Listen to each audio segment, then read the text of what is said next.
Had to get to December. All right. Everybody good? Everybody ready? All right. Well,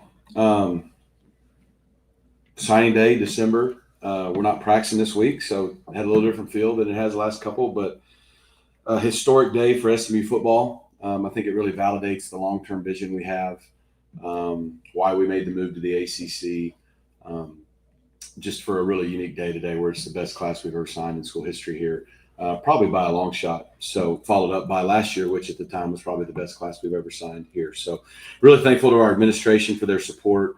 As you know, in the current climate of college football, you can't be successful in football or in recruiting without a lot of support from your president, your administration, and so many other board members. So thankful for their support. Thank you to our recruiting staff and really our entire staff for their tireless, countless hours over the last really probably year to almost 2 years recruiting a class. You start recruiting a class usually in their sophomore year, and just a ton goes into it. And even people that aren't directly in recruiting in our organization, everybody has a part in the recruiting process. And so just thankful for them. I believe by the end of the day, it'll be 23 as of right now, 22 signees. And one of those is just because of the time zone they're in right now. But, I think they chose to come here for a variety of reasons. I think, one, the player and staff culture here, they feel that. They know that relationships are real and matter here, and they want to be a part of that family atmosphere. I think the opportunities that the University at SMU presents, both while they're here, but also once they graduate and life after ball, I think are pretty much second to none, and they see that. I think the winning program. I mean, we've won 30 games in the last 3 years and playing the college football playoff and a 14-2 record in our first 2 years in the ACC. So I think all that stuff's attractive, and I think obviously the city of Dallas. I mean, there's a lot of people want to live in the city of Dallas, so we're thankful to be Dallas's college football team. So, just kind of overview of the class. Like I said, I think it'll end up being 23. Right now it's 22. It could end up being 21 high school players, 2 junior college players at this point. Don't expect that number to change as of right now. 15 of the 23 are from the state of Texas. It's a big deal to us. 9 of them are from the Metroplex, from DFW, from the Dallas area. And that is, without question, the top number of any Power 4 school in America. So as we are saying, we're the only school within a 30-mile radius of downtown Dallas. We're Dallas's football team. But we don't want to just say it. We want to live it. We want it to be a part of what we do. And to sign 9 of probably the top 30, 35 players in the city. But not only are they all good players, no one signed that many out of this area. And it's arguably the most recruited city in America every year. So I think that shows a lot of the growth, and that's why I say it validates what we believe we can do here, because if the best players continue to stay home and know they can stay home, I think it gives us a chance to reach our goal of winning a national championship again. And so that's a big deal. It's a consensus top 25 class, or will be probably by all services. And, that stuff's important perceptually and just because we haven't done it. I mean, everybody can have a different opinion on how they rank classes, but pretty much I think by and large it's in that range. And then 12 of our signees are in the top 25 players to ever sign at SMU. So it's just a really, really good class top to bottom. I'll kind of go through them all and then answer any questions. But, 14 offensive players, 9 defensive players, really starting at quarterback. Cole Leinert out of California, Redondo Union High School, led his team to a state championship game last week. Had really enjoyed getting to recruit Cole, known a lot of his family members for a while. We have connections to them. And just to see him from sophomore to junior to senior year grow, develop, become the player he has become, which we think is not even scratching the surface of what he's going to do. He's a leader. He's a winner. Super, super excited to have Cole leading this class as the QB. When you go to the running backs, we signed 2 running backs. I believe this is correct. If not, I'm citing Coach Kyle Cooper, but only 3 programs in the country have signed 2-4 running backs this cycle. It's USC, Notre Dame, and SMU. So really excited. Christian Rhodes, Coach Campbell over at Lake Highlands High School. I remember when we flipped Christian Rhodes' film on a little over a year ago, his running style is unique. It kind of reminds you of a young Eric Dickerson. So to go ahead and put unfair expectations on him. But his size, his explosiveness, he can really run. He can catch the football, just versatility. He generates and makes a lot of yards. And I think he's got a chance to be a really good player here for us. We're really excited about Christian and just being right down the road. Then going down to Houston at Klein High School, Coach Gaduti, EJ Kelly, Fast. You just think of fast. I mean, he's running the 100, 200, and open 400. That's a lot of running. He's probably going to be sub 10.7, I would think. So he can break tackles and obviously have a guy and take the distance. Speed is a great equalizer. So we're excited about the running back class. 4 receivers. Last year was a really good receiver class. This year as well. You know, as the last 2 years, counting this year, we're cycling out some older receivers, bringing in young guys that are talented and capable is a big emphasis for us. And, you know, I think our staff did another fantastic job. I mean, Aljor Miles, Kaufman High School, you know, Coach Burleson there. I mean, he's 6'3", 210 pounds. He's got a great combination of the size and true speed, that NFL body type. He's physically ready now to play at this level. So he's super mature, great family. So we're just looking forward to getting him here and getting going to work and hoping he can contribute early for us, like all these guys. I think then you go to Ja'Kai Anderson out of Louisiana, Edna Carr. He's still got good size. I mean, he's 6 foot 170, but I think Coach Likens said he may be the quickest receiver or one of the quickest receiver he's ever recruited. I mean, and he is. And so when you look in the world at this level, and you're going to play teams that can play man coverage, you got to have guys that can separate, and he can definitely do that. And then once he has the ball in his hands, he's pretty good. So then the other receiver, Xavier Barnett out of Yoakum High School. Coach Robinson, they're still playing in the playoffs. And again, size, like he's 6'2", 205, 210 pounds, runs a 10.800. He never comes off the field. He's got over 15 touchdowns and I think over 15 sacks. I don't remember the last receiver who had 15 sacks, but I'm sure the sack club will allow him to contribute if he needs to. Just really excited. He was, I think, maybe the first commitment of the class. And has just never wavered and, you know, compete for a state championship. And we're hoping he gets that done. Then kind of rounding out those 4 guys, Ty Crothers, Burtner High School, Coach Bryant, local. You know, he's about 5'10", 5'11", almost 200 pounds, real thick. I think of Ty, I just think of competitive and confident. I mean, he's really good. Now you think of some of the guys we've had here played in the slot, but he's also good enough to play outside. But he came to camp and earned his offer this summer. I mean, he came in and, you know, just wasn't scared of the competition and went out and proved it. And just the confidence he has oozes out of him and his competitive nature. And that's what we want here. So excited about those 4 receivers. Then you go to tight end, and we signed the number 1 tight end in Texas in Zach Turner with Coach Samples out of Duncanville. They're still playing, competing for a state championship. So looking forward to what they can do. I mean, he's 6'2", 225.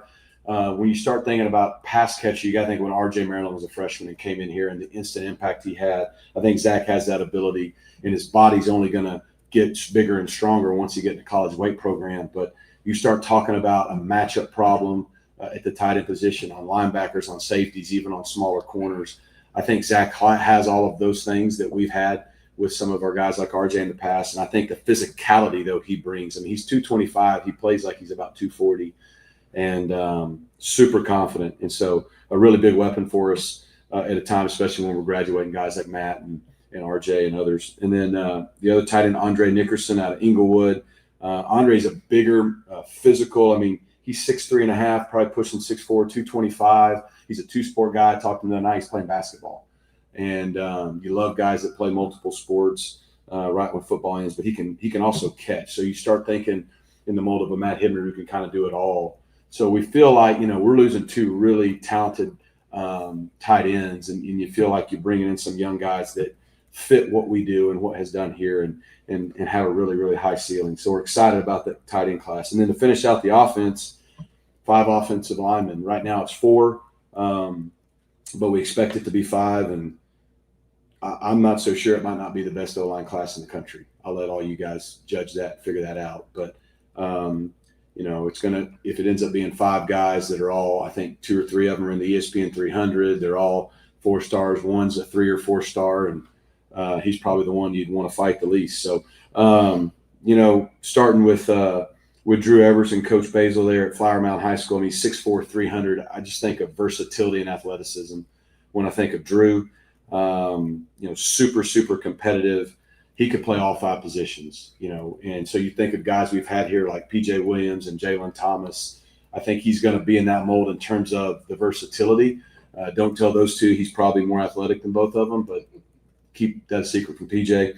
But, whether he plays tackle, guard, center, I could see him doing it all, which is obviously a huge deal for us, but it'll be a huge deal for him one day when he tries to go to the next level. So just to have a guy like Drew decide to stay home in Dallas when he could go to Ohio State, who's number one, or he could go to a couple of other places, was a huge deal. And we're just really, really fired up about Drew. Then you go to Evan Goodwin. He's the Caleb Perry's his high school coach in Bauxite, Arkansas.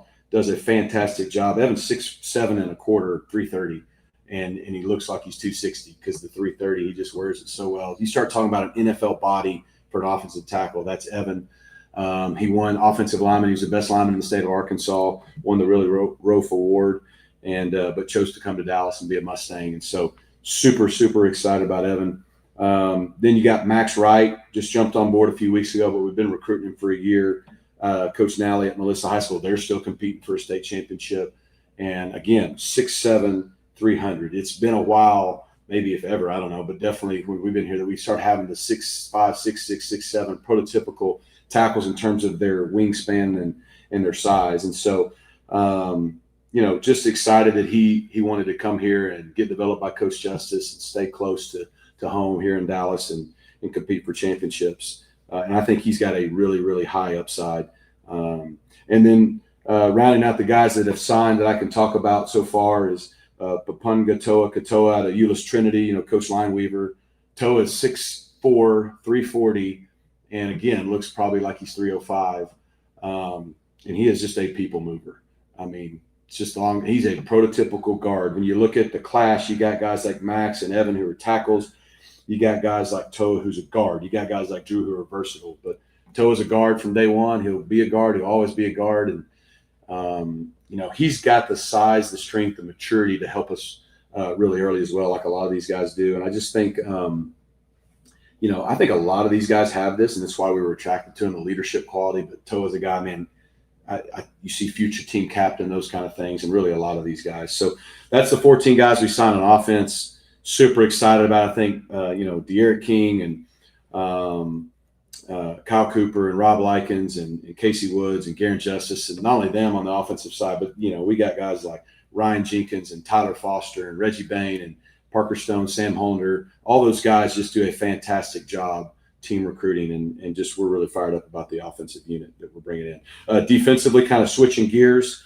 Told you we had I believe 9 defensive signees. Again, on offense, you saw 5 linemen. You're going to see 6 D linemen. So where games are won and lost always is the focus for us. So, defensive end, Montre Harris out of Summer Creek High School, Coach Harrison, they're still competing for a state championship. They play elite defense there. But I think of Trey, he's 6'3.5".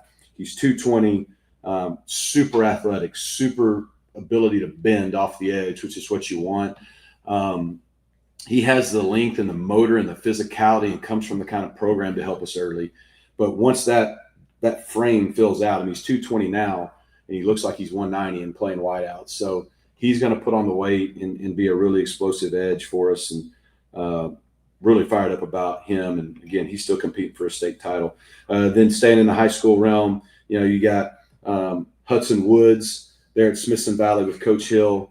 Hudson's got good length. He's 6'3.5", 220. Talk about Hudson, you think about just consistency and production. He's got 40 sacks, I think, in his career. They win. They're competing again for a state title, and we want guys that are used to winning and used to being really productive and competing. Then we have 2 junior college edge pieces. We've over the last 2 years lost several of our edge pieces last year, and then now with us losing, Cam and Turbo. So we're able to go to Trinity Valley there, Coach Poe and Tavion Atkinson. I think impact guy, explosive.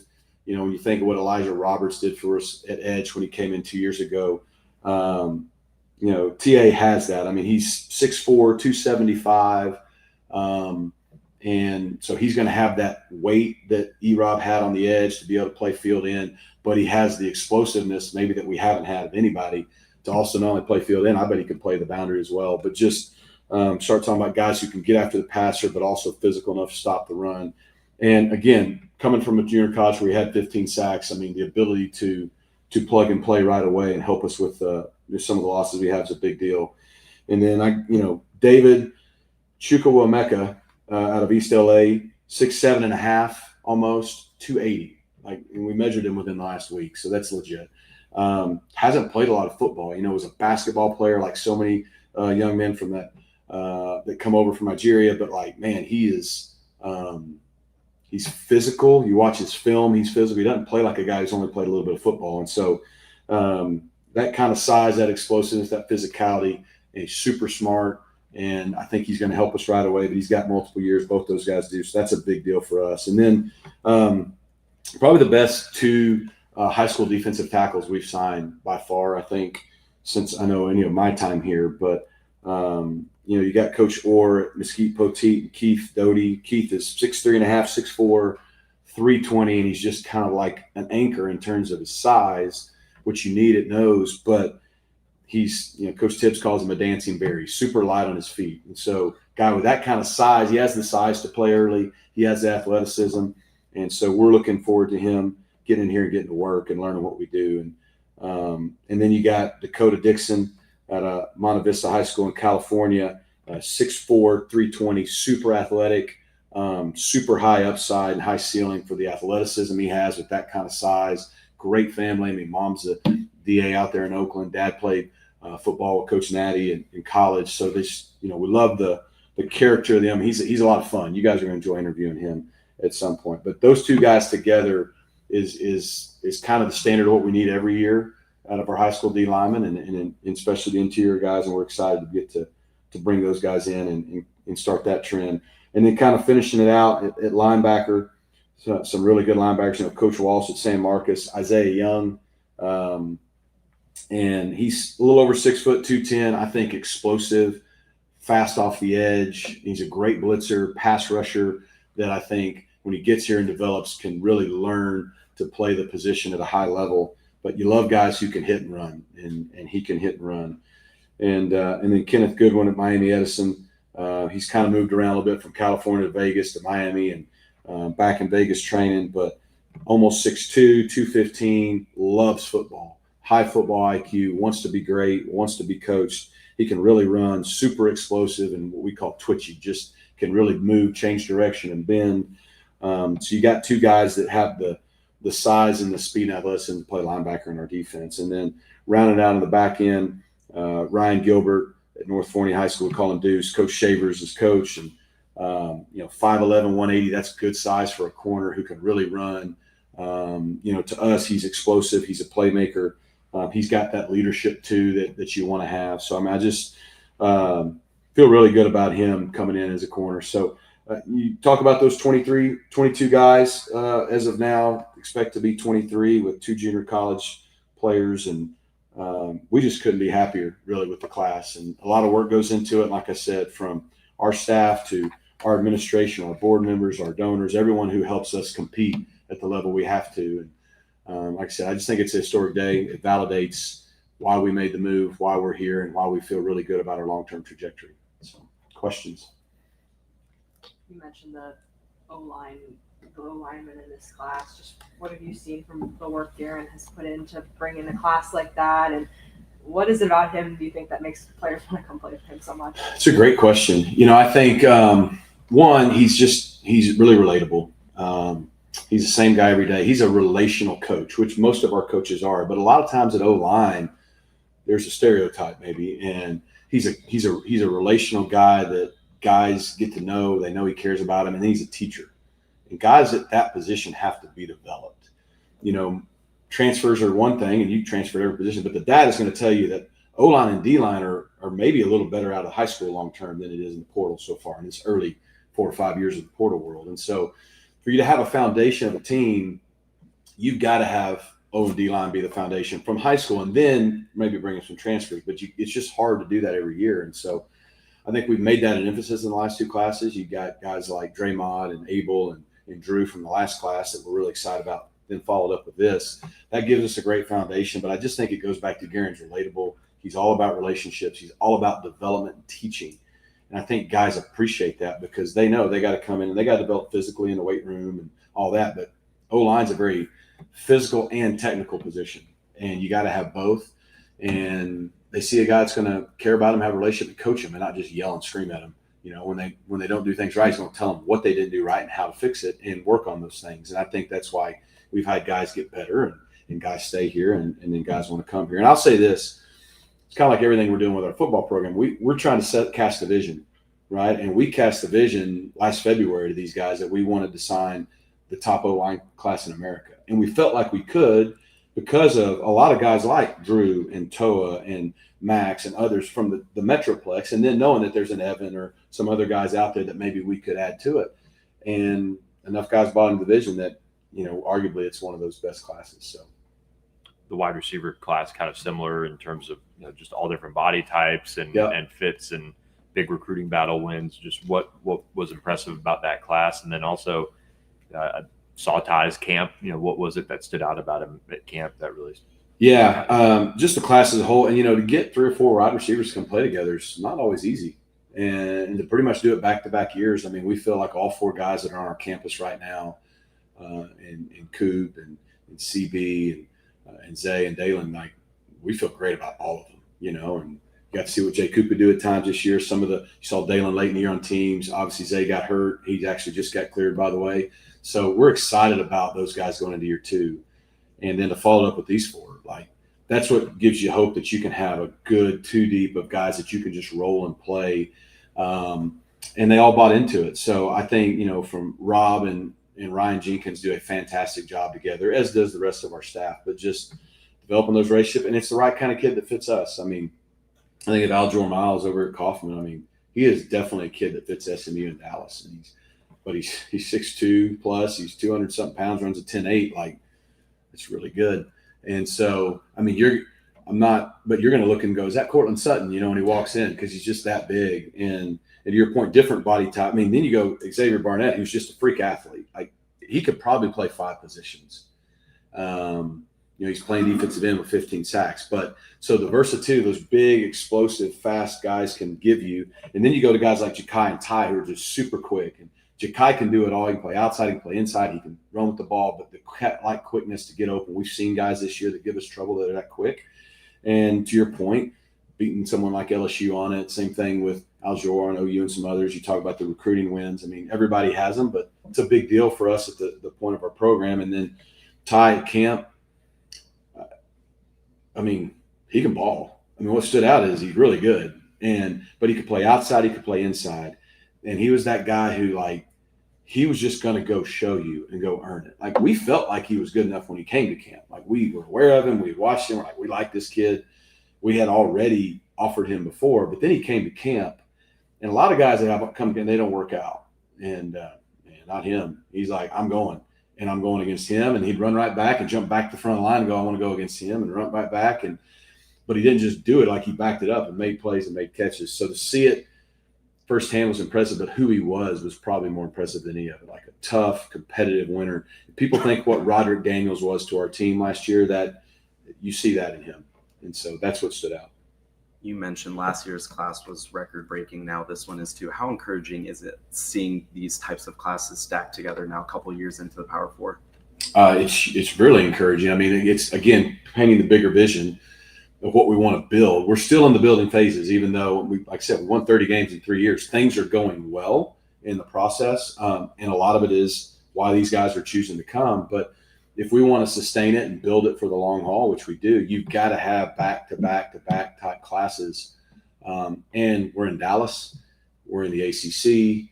We're winning, so we can attract those kids now. And now they can say, again, 9 kids out of DFW. If nobody's got more kids from DFW in the Power Four than we do, then that should tell you what you need to know, really. To me, that's probably the biggest takeaway, is that they're believing in the vision. And we only have 2 power. This is just our second Power Four recruiting class, and to already be where we are, I think it's a big deal. And we got to continue to win. We got to continue to do the things we're doing. Like I said, we're investing. We're doing all the things we need to do. We keep winning on the field, keep developing guys, and them coming in, keep having success. Like when they see a Kevin Jennings stay home and have success, that's as good as you can ask for. Right now, they want to come do the same, because that's the blueprint for us. Continue to win and offer an opportunity for the best players in Dallas to say, I don't have to go anywhere. I can do it right here. And so I think that's probably what this validates as much as anything. The running back room, kind of like thunder lightning is what it looks like. Just what stood out about those two, and kind of there are two different paths to getting here. Yeah, you kind of like that, to be honest. I mean, you look at our young guys that are coming back, hopefully for next year, when you've got, Jermico Green, Chunky, who I think you're going to see a lot more of. I know he's been banged up and had issues this year, but we still love him. And then what Chris Johnson and Derek McFall brought to the table, same thing. I mean, both Chunky and Christian Rhodes are bigger backs, but they're explosive. They're not just 3 yards in the cloud of dust backs. They can make big plays. They can catch the ball out of the backfield. I think that's the versatility with Christian you love. And again, I mean, you just flipped on the film and you just saw a playmaker, an athlete just making plays. They'd hand in the ball inside. They'd hand the ball outside. They'd throw it to him out of the backfield. And it felt like every week he'd rush for 100 yards and have another, 50 receiving. And so he's not stylistically a Christian McCaffrey, Saquon Barkley type player. That's not his style. But in terms of the versatility, a little bit of that. And then EJ, I mean, again, you just got to have speed. I mean, we saw what Chris was able to do towards the end of the year. I mean, speed is the great equalizer. And so anytime you can grab speed. But I'll say this about EJ, he's not slight. He's not small. And he'll break tackles. I mean, shoot, he's almost 5'10", 180. That's not bad for a running back, especially coming out of high school. So you got to think when he gets done with Grizz, he's going to be closer to 200, 195, and even more explosive. Well, I'm assuming expectations are probably going to be pretty high for Cole, just given his family Yeah. and what his dad did. How do you talk to him about that? Have you talked to him about that? And how does that factor in when, he's got a last name? We've seen how that's played out in other schools across the country. Yeah. Matt's been great. He's been awesome, really supportive of Cole, supportive of us. His mom, Brennan's been great. I mean, the whole family. And we haven't talked about it a ton because, we recruited for Cole for who Cole is. The fact that his last name is what it is probably stuff he's had to deal with his whole life. But that's good because his dad was super successful and still is to this day. And I think Cole has that same mindset. Like you can see the intangibles that his dad had. I'm going to tell his dad he's a better athlete than his dad. But I think probably getting to grow up around the game helps. It's kind of like a coach's kid, even if he wasn't a coach's kid. And I think that's why you saw him sophomore, junior, senior. He just got better and better and better. And we really think his best ball's ahead of him. But knowing his family like I do, I don't think it's going to be anything but a plus for him. The tight end position with Andre and Zach, just what do they bring to the table that, with a room that loses so much, you could see that maybe on the field early?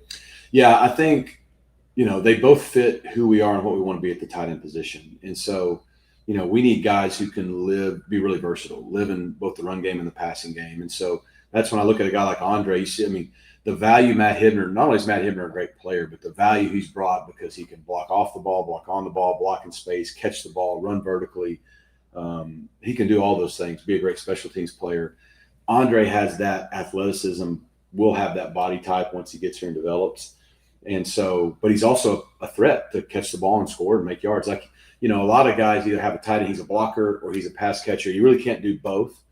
I think Andre fits that mold of what we need. And then I think Zach, much like RJ, has that explosiveness, that speed that a lot of tight ends don't have, that kind of set the elite kind of pass catcher tight ends apart from others. I think he's got all of that, but he's also got a real physicality to him. Like he's maybe just a tad shorter than RJ, but he's a little thicker. And so, they're their own player. But when you start thinking of RJ came in here as a true freshman and played, and he wasn't quite ready maybe to block and all that, but like he played as a pass catcher and was able to make that transition pretty easily.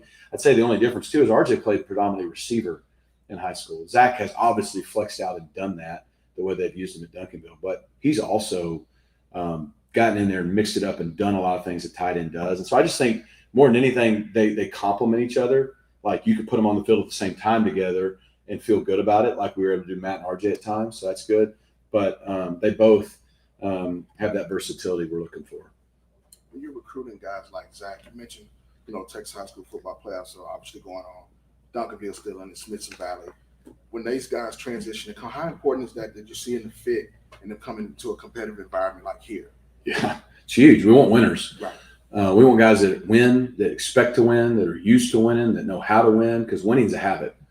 And you can't just wake up and start winning. You got to know how to win. You got to expect to win. You got to learn to win. You got to do the things winners do. And so we try to do that in our program here. And that doesn't mean every kid who comes here came from a 10-0 program, but we want guys that came from programs that are all about that and putting people in position to have those expectations. And you think Cole, he led his team to the state championship game. You look at all the great QBs, most of the time they were successful, right? They may not have always won a championship, but they win. Not a lot of QBs don't win and go on to be super successful, right? Because that's really the number one job. And so it starts at your QB, but then you just go down the list. You point like 6 of them are still playing. Dakota Dixon is playing in the California semifinals this week. And so we expect to win here. And unfortunately, we don't win all the time, but we won a lot. And we want guys to come in here that want to continue that expectation here at SMU. And it's a lot easier when they come in the door already being used to that versus us having to kind of help them understand what that means. And I think that's, to your point, another big deal about being in Texas, because all the high school coaches in Texas, they expect to win. And they run their programs almost like a college program. So that also helps those guys, I think, come in here, not only with that expectation to win, but understanding what it takes to be in a big-time program and compete early.